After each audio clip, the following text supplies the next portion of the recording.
Bueno, hola. Hola. Bien, ahora sí. Hace poquito, en el último mensaje que compartí, un día de ministerio, hablamos acerca de un corazón sano, ¿sí? Y les había dicho que íbamos a comenzar a estudiar acerca de cómo Dios puede generar en nosotros una impronta de salubridad, de sanidad y aún de restauración de nuestra vida, de recuperarnos. Y hablamos acerca del corazón, hoy vamos a hablar del carácter, el carácter sano. Y para esto necesito que sigan el mensaje, que me presten atención en cada uno de los puntos que vamos a desarrollar para que no se pierdan y no pierdan la idea de lo que estamos hablando. Gracias, hermano. ¿Qué es el carácter del hombre? Bueno, el término carácter viene del griego que significa una marca, una incisión. De manera general, el carácter es el modo en que un individuo o una persona actúa habitualmente en cierto tipo de situaciones. Es decir, una persona actúa y eso que hace lo describe a él en el fondo de su intimidad, en el fondo de su realidad, que es su propio carácter. ¿Vieron cuando se dice el dicho de qué madera estás hecho en ciertas situaciones, no? Bueno, esa forma de describir el carácter es la manera en la cual nosotros actuamos en diferentes situaciones. El carácter no es algo que viene desde nacimiento, como sería nuestro color de ojos, que habitualmente es muy cercano al de nuestros padres, aunque yo conozco el caso de mi prima Leila, por ejemplo, que ella tiene los ojos celestes y ni sus papás no lo tienen, pero hay ascendencia para ese color de ojos, ¿sí? Ahora, el carácter no viene incorporado en nosotros genéticamente como un chip, sino que habitualmente el carácter comienza a desarrollarse desde la infancia y se consolida en la edad adulta. Habitualmente el carácter se modifica en la medida en que experimentamos la realidad y que también interactuamos con el medio que nos rodea. Alguna vez alguien escribió que preocúpate más por tu carácter que por tu reputación, porque tu carácter es lo que realmente eres, tu reputación es simplemente lo que los demás piensan que vos sos. El carácter se puede describir como las cualidades mentales y morales distintivas que cada uno tiene y por ende que se hacen manifiestas en el momento en que nosotros comenzamos a convivir, a interactuar con la realidad cotidiana, con nuestra sociedad cercana, nuestra familia y aún la sociedad más alejada o el entorno que tenemos. El carácter se puede describir también como la inclinación a responder a diferentes estímulos de acuerdo a los conceptos que tenemos nosotros internamente. Entonces ustedes van a ver, por ejemplo, cuando nosotros compartimos el fútbol, allí lo mirábamos a Moisés, cuando compartimos el fútbol los lunes, hay diferentes formas de pensar, ¿no? Hay diferentes caracteres, hay diferentes formas de asumir un error, hay diferentes formas de resolver un problema ahí en el medio de la cancha, ¿sí? Pero eso describe, esa realidad de cómo actuamos ahí, describe esa incisión, esa marca que tenemos nosotros que define nuestro carácter. Por eso les decía, hay que preocuparnos más por nuestro carácter que por nuestra reputación. ¿Por qué? Porque el carácter define lo que cada uno es. La reputación es simplemente lo que otros piensan que sos vos, pero vos sabés quién sos realmente y mucho más delante de Dios. El carácter es claramente distinto entre personas, ¿sí? Es distinto entre personas. Las personas habitualmente con carácter eligen el camino de Dios en lugar del camino de los hombres. Las personas con carácter eligen permanecer fieles a pesar de la adversidad y las dificultades. Las personas con carácter suelen confiar en Dios más allá de las circunstancias que le toquen. Ahora, hablábamos de que el carácter normalmente es algo que no nace con nosotros, sino que se va haciendo con nosotros en la medida en que interactuamos con el medio que nos rodea. Entonces el carácter se va forjando en nosotros. ¿Y quiénes son tu medio más cercano que te ha rodeado en tu primera etapa de vida? Nuestros padres, ¿no? Habitualmente, aquellos que ejercen crianza en nosotros. Y de alguna manera, el carácter de ellos se ha impreso en nosotros. Y esa es una realidad común. Pero también no solamente eso lo que imprime algo en nosotros, en lo que definimos como carácter, en lo que somos allí en lo profundo y que se evidencia cuando tratamos en el entorno. Y son 3 cosas que quiero que prestes atención. Hemos definido lo que es carácter, pero ahora vamos a ver cómo nuestro carácter se va configurando. Y estas son 3 cosas. Primero es el contexto, segundo la circunstancia y también las crisis. ¿Qué es un contexto? Bueno, son los elementos que rodean un fenómeno concreto. Un fenómeno puede ser un párrafo. Por ejemplo, cuando nosotros leemos la Biblia, decimos que un versículo específico tiene que leerse como versículo, pero también, para no ser sacado de contexto, tiene que leerse allí, en su párrafo original y bajo la idea principal. Un pretexto es un texto fuera de contexto, dicen algunos, ¿no? Entonces, un versículo de la palabra está unido a un párrafo completo y uno tiene que aprender a leer para entonces entender un significado concreto. Así también, un contexto es también los acontecimientos que rodean a una persona dada. Y eso imprime en nuestro carácter influencias, como la familia que le decíamos recién, pero también la cultura, la sociedad más cercana que tenés, el ámbito en el cual te rodeaste, los códigos de ese ámbito. No es lo mismo una persona que fue criada en África y la música que comparten allí y la forma de expresar el carácter de esa persona que alguien aquí, en Cipolletti, o que alguien más al sur. No es lo mismo. La sociedad y los contextos van generando impresiones en quienes somos. Ahora pensemos un poco, ¿qué sería de mi carácter si yo hubiera nacido allá en el tiempo donde Nerón perseguía a los judíos y a los cristianos? ¿Quién sería yo en medio de un palacio en el medioevo siendo heredero del rey de Inglaterra? ¿Sería yo el mismo que acá comiendo torta frita con pebre? ¿Sería el mismo? ¿Cómo actuaría yo habiendo sido polaco en la Segunda Guerra Mundial? ¿O quién sería yo si hubiera sido un alemán bajo el régimen de Hitler? ¿Quién sería yo? ¿Cómo hubiera pensado? ¿Quién sería yo si hubiera nacido en otra familia donde mis padres hubieran sido otros? ¿Seríamos quienes somos ahora? ¿Qué piensan? ¿Puede entonces un contexto moldear lo que somos? Y sí. Y sí. Claro que sí, diría José María. Ahora hablaremos de las circunstancias, porque claro, el contexto es cierto, pero las circunstancias pueden también considerarse como los accidentes en ese contexto que pueden también marcar mi carácter.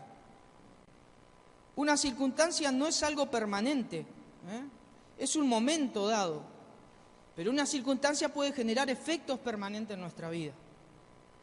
Muchas veces las circunstancias pueden ser favorables y otras veces desfavorables. Por ejemplo, tener una situación económica holgada para lograr cierto fin, o ser pobre y que se me dificulte lograr cierto fin. Pero eso no necesariamente condiciona a la persona, pero sí establecerá, de alguna manera, una marca, una incisión en ese carácter.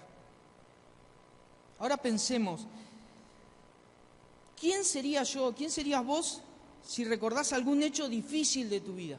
¿Serías el mismo si ese hecho difícil que recuerdes ahora no hubiera sucedido? ¿Quién seríamos si aquella persona no me hubiera hecho conocer a Jesús, por ejemplo? ¿Quién sería yo si la persona que recuerdo que me llevó al Evangelio no se me hubiera presentado? ¿Quién sería yo si no hubiese cometido aquel pecado, por ejemplo? ¿Quién sería yo?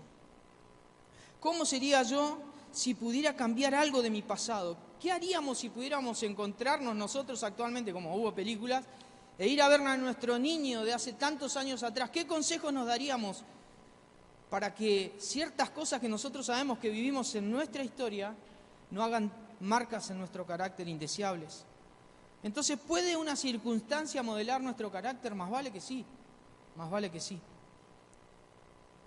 Ahora, una crisis, a diferencia de lo que venimos hablando, se refiere a un momento crucial en la vida de una persona y hace alusión a una ruptura o cambio dada en un momento específico. Es un choque de realidades en un momento dado donde una persona sufre una crisis porque esperaba seguir un camino, pero algo se entrecruzó en un momento dado que era algo inesperado y le hizo cambiar y lo hizo generar la sensación de falta de control. Normalmente una crisis se caracteriza por un estado temporal de cambio, de desorganización, donde la capacidad humana no puede manejarlo, tanto emocional como conceptualmente. Por eso hay diferentes tipos de crisis en nuestra vida, pero las crisis también pueden originar en nosotros una marca, una impresión en nuestro carácter. Hay crisis que pueden evitarse, por ejemplo, aquellas que preceden a la toma de una decisión. ¿Se acuerdan de Jonás?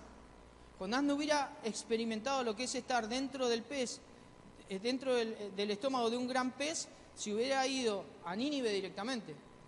Pero experimentó esa realidad producto que desobedeció a Dios y encaró ¿hacia dónde? Hacia Tarsis. Él podría haber evitado esa crisis, pero cometió una mala decisión y experimentó estar 3 días allí en aquel estómago. Ahora hay crisis que sí están fuera de nuestro poder evitarlas. Hay algunas que sí y hay algunas que no. Por ejemplo, cuando José es llevado injustamente a la cárcel por culpa de la mujer de Potifar, ¿qué culpa tuvo José de servir fielmente? ¿Lo pudo evitar José? No lo pudo evitar. Sufrió la acusación y sufrió una crisis durante el tiempo en que estuvo encarcelado. Lo que sí, quien percibe la crisis como ya instaurada, percibe que no tiene control. Todo se vuelve sombrío, no puede predecir absolutamente nada, no se sabe qué hacer, hay una invasión de confusión, temor y muchas veces hasta un estrés traumático. Las crisis tienen poder para generar una impronta en nuestro carácter, a veces para evidenciar realmente qué carácter tenemos también.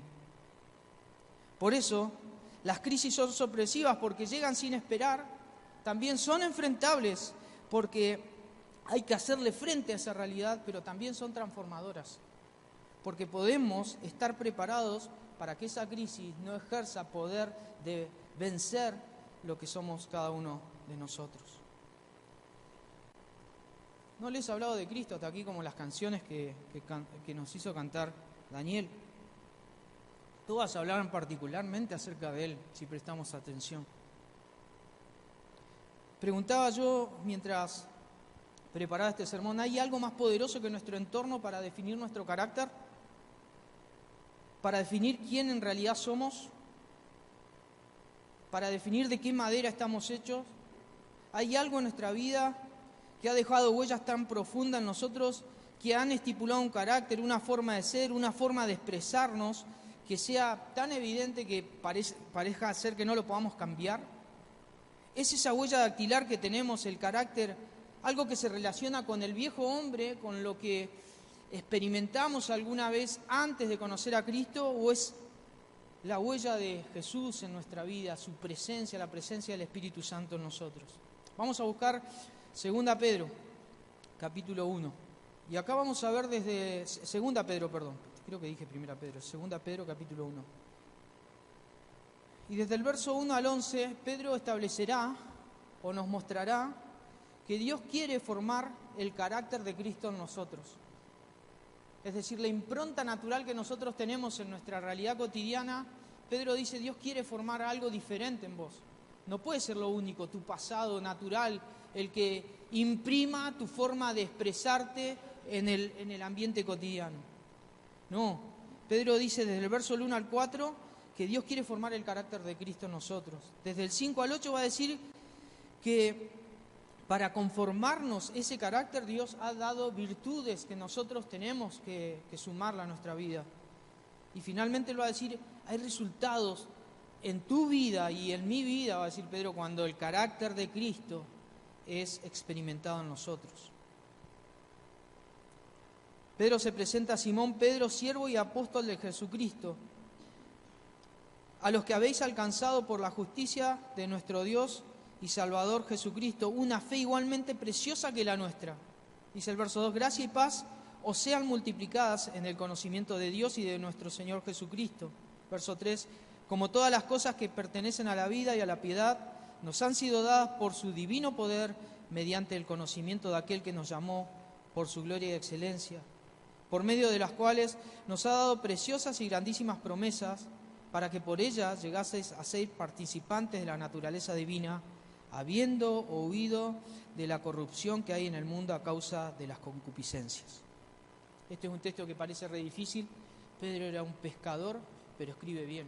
Escribe guiado por el Espíritu Santo como una persona, hasta les diría, preparada, cuando Pedro no estaba preparado. El Pedro que escribe aquí es el mismo que escuchó decir a Jesús allí en el Sermón del Monte, para que seáis hijos de vuestro Padre que está en los cielos, que hace salir el sol sobre malos y buenos, y que hace llover sobre justos e injustos. Literalmente eso significa que si los principios de Dios marcan nuestra vida y los ponemos por práctica, de esa forma estaremos actuando como hijos de nuestro Padre que está en los cielos. En el momento en que nosotros evidenciamos en nuestra manera de vivir los principios de Dios, lo que se refleja es un carácter totalmente diferente al carácter natural del viejo hombre, aquel que somos cuando no conocimos a Cristo. Por eso Jesús, cosa que Pedro también escuchó, les dijo allí en el Sermón del Monte: sed pues vosotros perfectos, como vuestro Padre que está en los cielos es perfecto. La marca del carácter de Dios en nosotros parece estar muy lejana a nuestra realidad contemporánea. Pero el principio es el mismo. El principio es a obedecer a Dios para desarrollarnos como creyentes.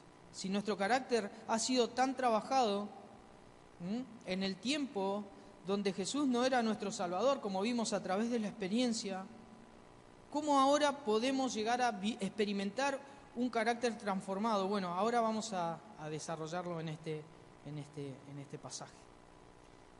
¿Por qué debo ser como Jesús? ¿Hay alguna razón? Bueno, la respuesta la encontramos allí en el verso 4. En la NTV, yo se los leí en la Reina Valera, pero lo tengo en la NTV, dice: y debido a su gloria y excelencia nos ha dado grandes y preciosas promesas. Estas promesas hacen posible que ustedes participen de la naturaleza divina y escapen de la corrupción del mundo causada por los deseos humanos. Lo natural es que pensemos que esto ya se cumplió en algún momento, cuando pensamos todos los beneficios y las promesas que Dios nos ha hecho. Dios nos ha dado grandes y preciosas promesas. ¿Cuándo nos las da? Cuando conocimos a Cristo.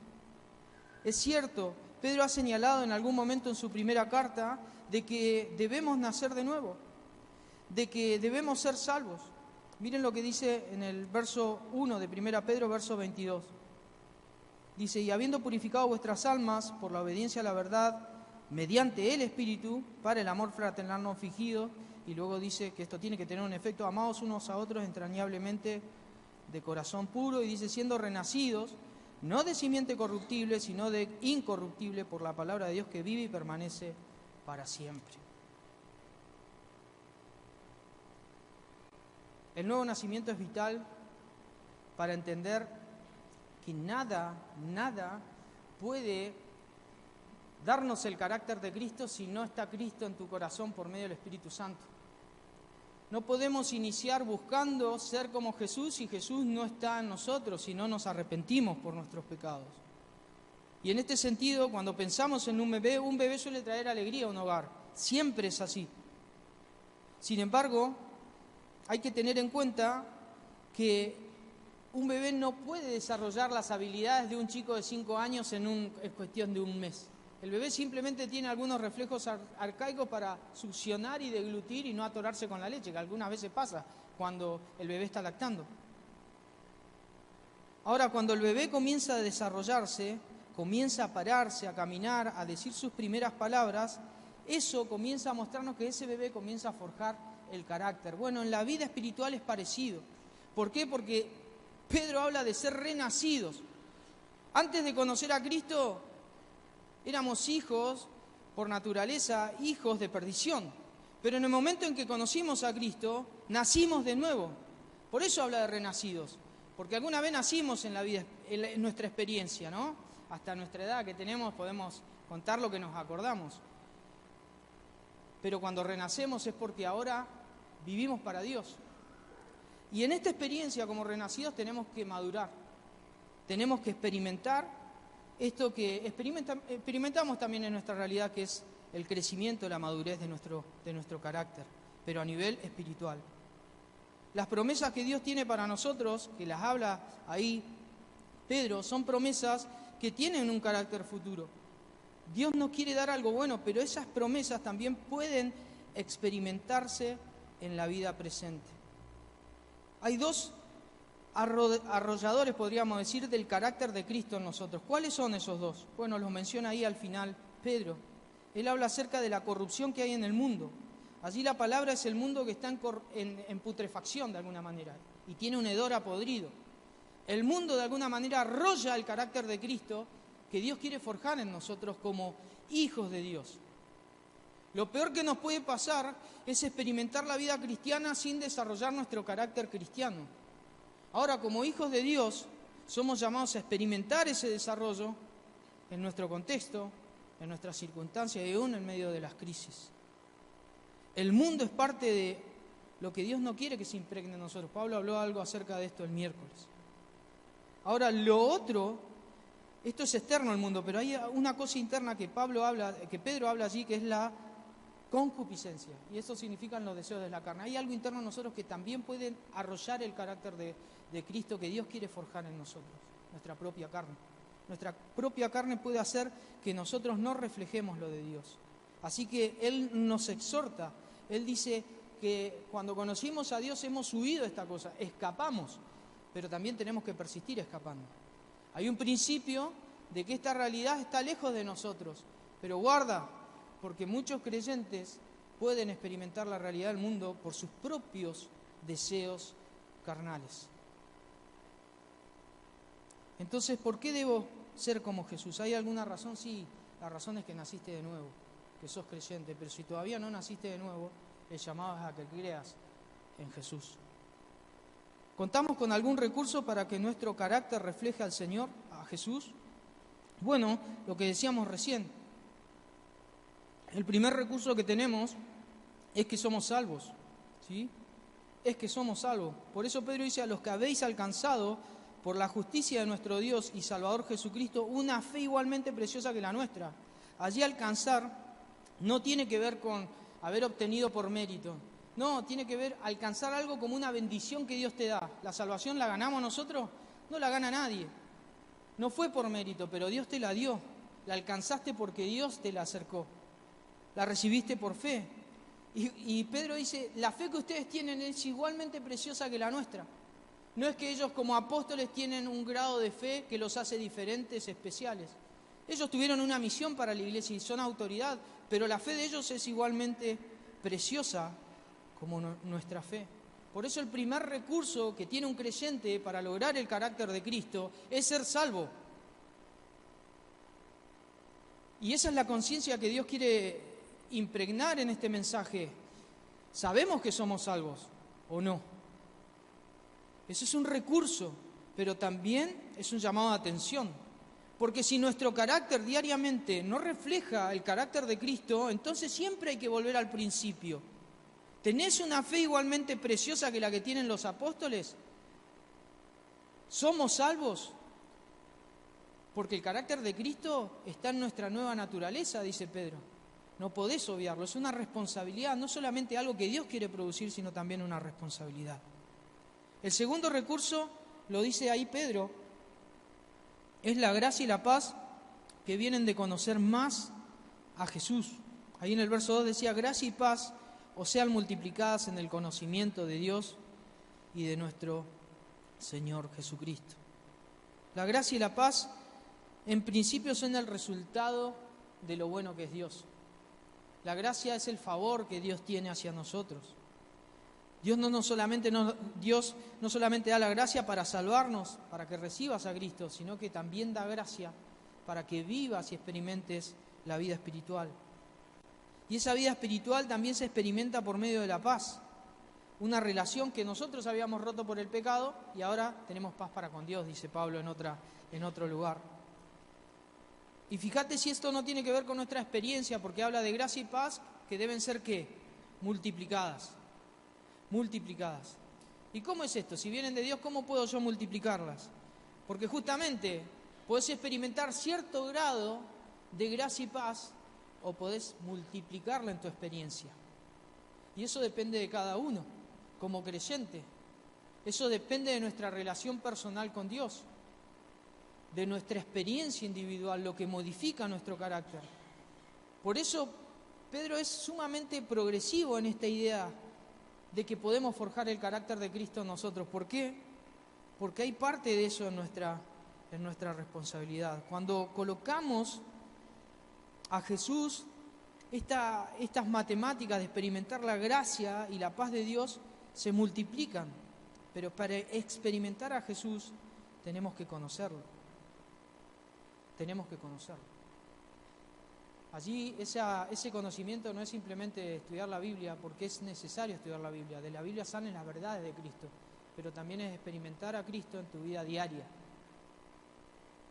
Experimentarlo a Él. ¿Querés forjar el carácter de Cristo? Tenés que conocerlo. Entonces tenemos que leer la Biblia, pero también cuando salimos de nuestra día a día a trabajar, a hacer las cosas que tenemos que hacer, debemos dejar que la palabra de Dios sobre en el contexto en el que estamos. Y a veces no es fácil, A veces no es fácil.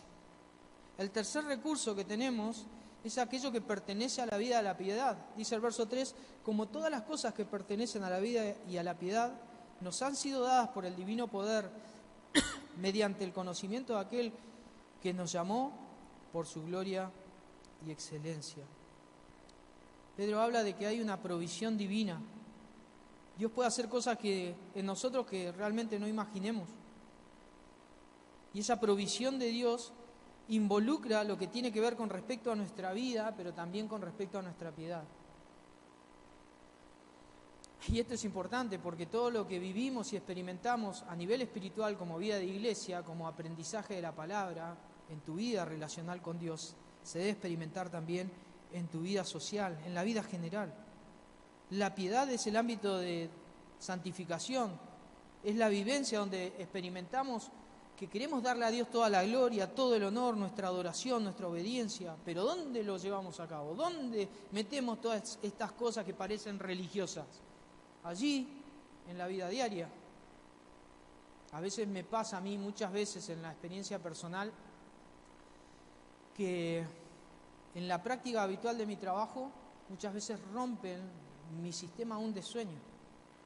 Estoy trabajando allá cuando tengo que ir, y a veces vuelvo a casa cansado, y como estoy de guardia, me llaman y me dicen, mirá, hay un chico de 8 años que tuvo un accidente. Yo ya sé que a ese niño, lo tengo que operar. Y encima lo tengo que hacer bajo cierto método, no de cualquier forma. Porque un adulto lo mete en cualquier lado, pero a un niño no. Y cuando sé que me sucede algo así, tengo dos formas de reaccionar. Con el carácter de Cristo o con el cansancio, el enojo y todo lo que soy sin Cristo. Por eso, ¿dónde puedo experimentar todo lo que Pedro nos está diciendo conforme al carácter, esa provisión divina para la vida y la piedad? Ahí, en el día a día, en lo habitual. Eso es lo que enmarca el conocimiento que tenemos de Jesús. Cuando nosotros somos capaces de poner en la vida habitual lo que decimos conocer de Jesús. Por eso hablábamos de las crisis. Las crisis muchas veces se enmarcan y nos condicionan en nuestro carácter, pero también revela quiénes somos. Revela quiénes somos. Y Dios no quiere que quedemos estancados en este sentido. Entonces vemos cómo Dios nos da recursos para que nuestro carácter sea moldeado al carácter de Jesús. Sabiendo que todo es por gracia y todo siempre va a resultar en paz, sabiendo que el conocimiento de Cristo diario, pero también sincero y perseverante, nos va a ayudar a experimentar la transformación que nuestro carácter requiere. ¿Cuántos años hace que somos creyentes? ¿Seguí siendo el mismo? ¿Sigo siendo el mismo? ¿He modificado algo en mi vida personal? ¿Vengo a la iglesia simplemente por un deporte religioso o vengo a la iglesia porque sé que acá mismo voy a encontrar lo necesario para obedecer al Señor, para obedecer su palabra, para ponerla por obra? Por eso no vamos a desarrollar mucho en cuanto a esto, pero vamos a leer para finalmente llegar al final. Miren lo que va a decir con respecto a las virtudes. Lo vamos a leer simplemente, pero quiero que prestes atención. Va a decir desde el verso 5: vosotros también, Es decir, Dios ha hecho algo por vos. Dios quiere que reflejes el carácter de Cristo, lo hemos visto. Dios ha dado cosas, el beneficio de la salvación, te ha dado gracia, te ha dado paz. Ahora también hay algo que nosotros tenemos que empezar a hacer, nuestra responsabilidad. Y Él va a decir, poniendo toda diligencia por esto mismo. Es decir, no es simplemente una responsabilidad, sino también el ser diligentes. Es decir, tener entusiasmo en experimentar este cambio que es dejar lo que éramos sin Cristo y experimentar el carácter de Cristo en nosotros. Y Él va a decir que hay que añadir cosas. Y busca ahí lo que dice. Dice el verso 5, poniendo toda diligencia por esto mismo, añadida a vuestra fe, a la salvación, añadile virtud. Virtud tiene que ver con todas las cosas buenas que están en el plan de Dios, en el plan moral de Dios. Y a la virtud hay que añadirle algo más, conocimiento. Porque las bondades de Dios no tienen nada que ver con las bondades del mundo. El conocimiento de Dios surge de su palabra, surge de conocer quién es Cristo. Y como Cristo no está físicamente con nosotros, entonces vayamos a los evangelios, a la palabra, conozcámosle a Él. Al conocimiento, dominio propio. Y acá fíjate que comienza a hablar acerca de lo práctico. Fe, virtud, conocimiento son cosas que pertenecen a un ámbito quizás más mental, más de la experiencia, de la introspección, pensar. Pero ya cuando Pedro empieza a decir dominio propio, está pensando en lo que tenemos que empezar a practicar. Hay que añadirle a todo esto dominio propio. ¿Y qué significa dominio propio? Significa retenerse a uno mismo. Retenerse a uno mismo. Al dominio propio hay que agregarle la paciencia, añadirle paciencia.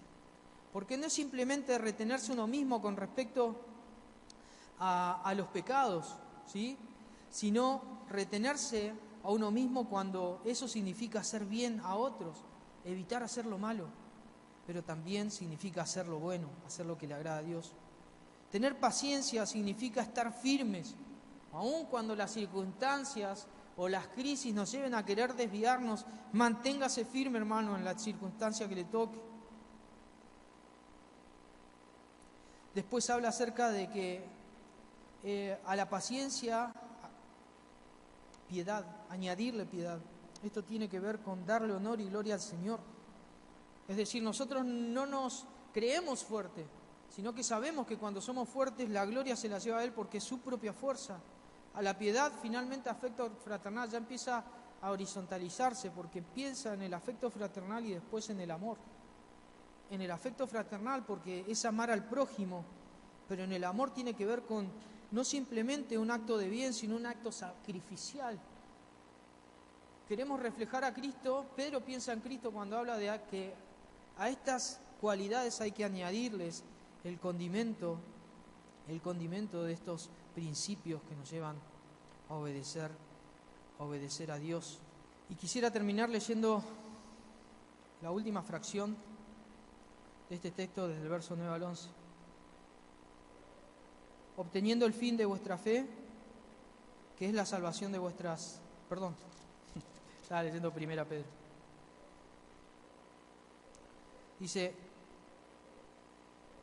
pero si estas cosas están en vosotros y abundan, no os dejarán estar ociosos ni sin fruto en cuanto al conocimiento de nuestro Señor Jesucristo.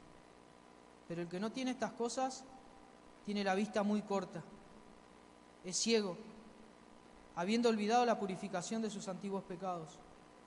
Por lo cual, hermanos, tanto más procurad hacer firme vuestra vocación y elección, porque haciendo estas cosas no caeréis jamás.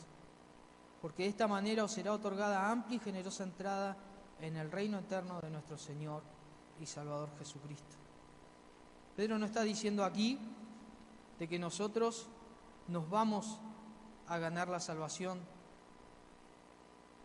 por reflejar el carácter de Cristo, sino que es a partir de nuestra salvación, a partir de tener en cuenta de que nuestros pecados han sido perdonados, purificados, entonces que no tenemos que actuar como si no conociéramos acerca de estas cosas.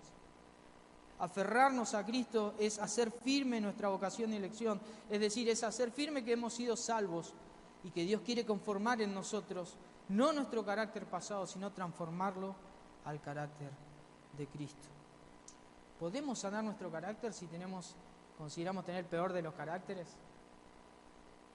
¿Podemos sanar nuestro carácter o lo que somos cuando actuamos en sociedad o con los demás? ¿Podemos sanarnos para reflejar a Cristo? Claramente que sí. Dios nos ha dado la salvación, pero también Dios nos ordena hoy a que le obedezcamos y que hagamos añadidura de todas estas virtudes que no reflejan lo que somos nosotros, sino que reflejan quién es nuestro Salvador. Vamos a orar. Gracias, Padre, por que tenés una buena meta para nosotros, tus hijos. Y no importa, Señor, la situación en la que nos encontremos. Gracias porque eres paciente, porque nos conocés y aún en nosotros, en nuestras propias limitaciones, Señor, hay un fin bueno, un propósito bueno. Gracias, Señor, porque tu promesa en tu palabra está en que vas a trabajar en nosotros todos los días hasta el día de Jesucristo. Por eso confiamos en que en mayor o en menor medida el carácter de Cristo va a ser reflejado en nuestra vida. Pero rogamos, Señor, que ese carácter sea desarrollado, madurado, que podamos experimentarlo no solamente en nuestra vida diaria, sino también en las decisiones que tenemos en la misma. Que podamos, Señor, experimentar en lo profundo de nuestro corazón que Cristo vive y que Cristo reina en nosotros. Gracias, Padre, por todo, en nombre de Cristo Jesús. Amén.